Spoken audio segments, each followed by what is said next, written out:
May the name of the Lord be praised both now and forever. Amen.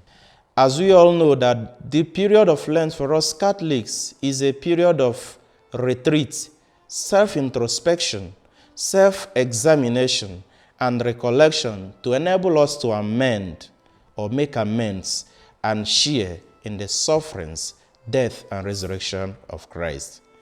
Isaiah in the first reading began by advising the people of Sodom and Gomorrah in a friendly manner to desist from evil and do good. He is also advising us today to desist from evil and do good. He asks us to cease to do evil and learn to do good. Search for justice and help the oppressed. Be just to the orphans and plead for the widows. In the present-day situation in our country, full of injustice, malpractices of different kinds, armed robbery, thuggery, kidnapping, incessant quest for power and wealth at all costs, negligence of the sufferings of the peoples, business in the name of religion by the so-called men and women of God, to mention but a few. Isaiah is telling us today to cease from evil and do good. Many people are denied their rights because they have no people to speak for them. Many people are no longer safe in their homelands because of the rate of kidnapping in the country. People suffer to get money and also suffer to take back their money. A country whereby the naira notes are being used to buy the same naira notes. The prices of commodities in the markets are very high. The prices of fuel, diesel, kerosene, cooking gas are very, very high in the sense that it makes it unbearable and difficult for the poor masses to feed. The actors of these sufferings meted on the poor masses, be it government, private sectors, and individuals, Isaiah is telling us today to cease from evil and do good. Many of our fathers and mothers who retired from civil service are dying of poverty and frustration because of the fact that their gratuities and pensions are not paid. Hence, it has become a crime for one to go on retirement in Nigeria.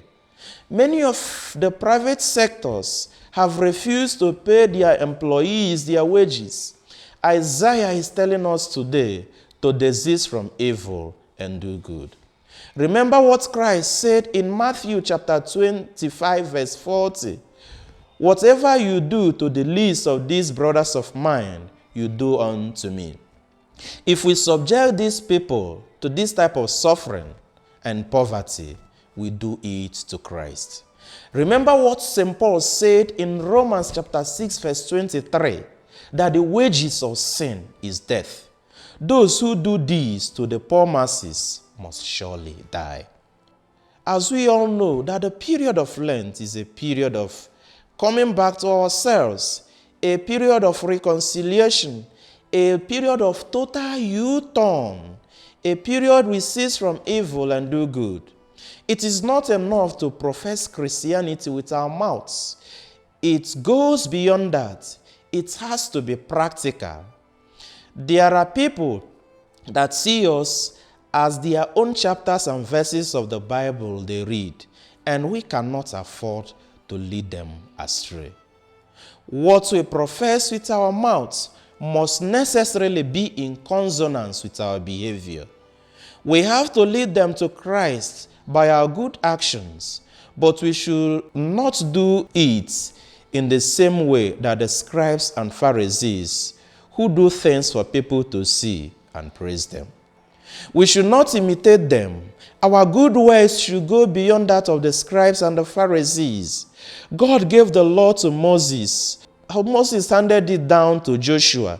Joshua transmitted it to the elders, and the elders passed it down to the prophets, and the prophets gave it to the scribes and the Pharisees, and the scribes and the Pharisees occupied the chair of Moses. And since they occupy the chair of Moses, they behave anyhow since they have authority. They oppress people with the law. we should not behave like them. If we are in authority, for instance, we should understand that we are in for service.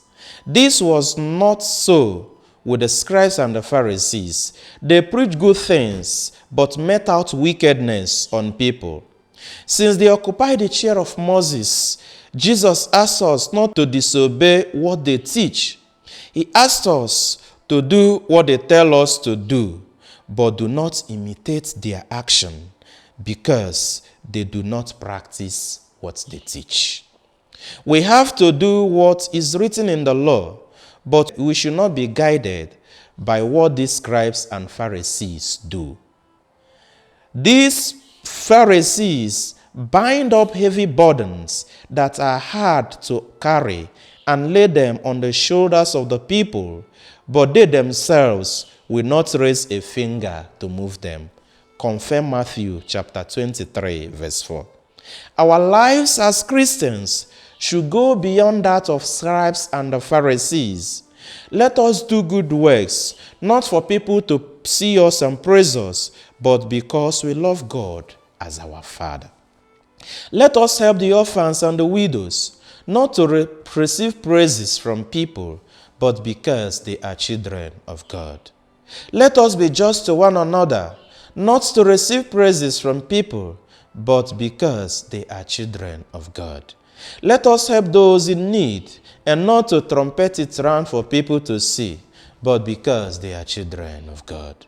Let us learn how to do good and avoid evil, not just for the dread of hell, but because we love God. If we keep the law and encourage others to do without love, then our effort is useless. If we ask others to keep the law, whereas we do not keep it, it shows that we do not love God and we are bad influence on them. Remember that we are the chapters and verses of the Bible some of these people read. If we go against what we teach, we have led them astray. Let us remember Pope Paul VI's apostolic exhortation, Evangelii Nuntiandi number 41, which says that modern man listens more willingly to witnesses than teachers, and even if they listen to teachers, it is because they are witnesses. For us to drive the gospel message home, we have to live out the practical life of Christianity, which is life of witnessing. Let it not just be that we preach justice for the oppressed, justice for the orphans and the widows, or that we teach to cease from evil and do good. It should also reflect in our lives. Our lives as Christians should be lives of witnessing. It is those in this category that God promised to show his mercy, as we heard in the responsorial psalm of today. Confess Psalm 50, verse 23. If our preaching reflects in our character, God will show us his mercy on the last day. Peace be with you.